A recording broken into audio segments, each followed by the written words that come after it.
Hello everybody, so if you want the same effect in your video, go to your CapCut application and go to your new project.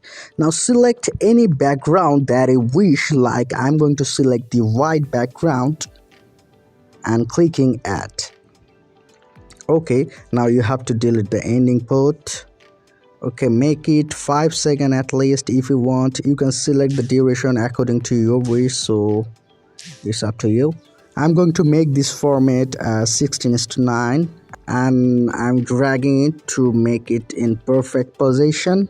Okay, it's perfect. Now you have to add text. So during adding text, you have to remember that you have to choose the green color. So at first I'm going to write ocean. Okay, I'm going to select a bold font. You have to always select a bold font for prominent view of the video behind your text.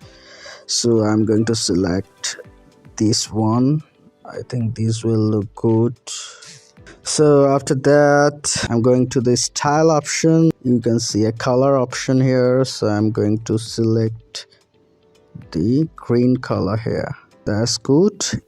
So after selecting the green color, you have to just export it. Okay, done. Now you have to create another project and select the video you want to put behind your text. So I'm selecting this video. At the home page, you can see an option at the bottom part that is overlay. Click on it and add overlay and select the recently edited video that is text.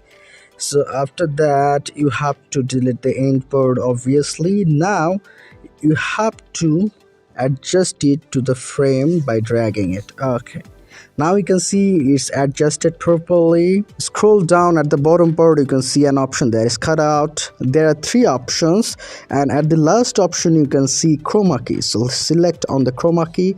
Now here is another option that is color pick. So click on the color pick and you have to select the green color here. Now go to intensity. Now adjust it and see when it looks better.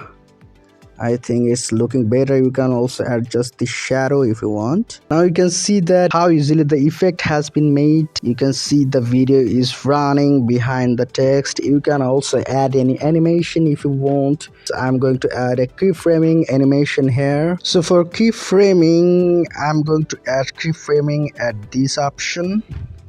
So I have a detailed video on keyframing also. You can also watch that video from my channel. So let's see how it looks. You can see it is looking amazing. In this way you can easily put this effect. So if this tutorial helped you, like this video and don't forget to subscribe to my channel, and thanks for watching the full video. See you in the next one.